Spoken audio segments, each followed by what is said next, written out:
ഡൽഹി ഹൈക്കോടതി ജഡ്ജി യശ്വന്ത് വർമ്മയുടെ വസതിയിൽ നിന്ന് കണക്കിൽപ്പെടാത്ത പണം കണ്ടെത്തിയ സംഭവത്തിൽ ആഭ്യന്തര അന്വേഷണ സമിതിയുടെ അന്വേഷണം ആരംഭിച്ചു.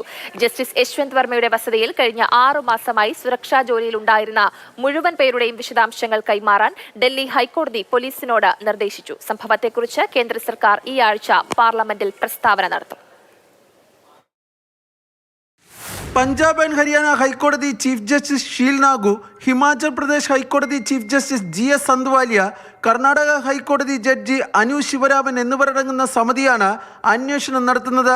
സംഭവവുമായി ബന്ധപ്പെട്ട് ഡൽഹി ഹൈക്കോടതി ചീഫ് ജസ്റ്റിസ് DK ഉപാധ്യായ നൽകിയ റിപ്പോർട്ട് സമിതിക്ക് സുപ്രീം കോടതി ചീഫ് ജസ്റ്റിസ് സഞ്ജീവ് ഖന്ന കൈമാറി. ഡൽഹി പോലീസ് ഹൈക്കോടതി ചീഫ് ജസ്റ്റിസിന് നൽകിയ വീഡിയോ ദൃശ്യങ്ങൾ ഉൾപ്പെടെയുള്ള തെളിവുകളും സമിതിക്ക് കൈമാറിയിട്ടുണ്ട്. ഹൈക്കോടതി ചീഫ് ജസ്റ്റിസ് DK ഉപാധ്യായ, ആരോപണ വിധേയനായ ജഡ്ജി യശ്വന്ത് വർമ്മ എന്നിവരിൽ നിന്ന് സമിതി മൊഴിയെടുക്കും. അന്വേഷണം പൂർത്തിയാക്കുന്നതിനുള്ള സമയപരിധി സുപ്രീം കോടതി ചീഫ് ജസ്റ്റിസ് സഞ്ജീവ് ഖന്ന വച്ചിട്ടില്ല. പക്ഷേ ചുരുങ്ങിയ സമയത്തിനുള്ളിൽ അന്വേഷണം പൂർത്തിയാക്കി റിപ്പോർട്ട് സമർപ്പിക്കാനാണ് 3 അംഗ ആഭ്യന്തര അന്വേഷണ സമിതിയുടെ തീരുമാനം. സംഭവത്തിൽ കേസ് രജിസ്റ്റർ ചെയ്തിട്ടില്ലെങ്കിലും ഡൽഹി പോലീസും സമാന്തരമായി വിവരശേഖരണം ആരംഭിച്ചിട്ടുണ്ട്.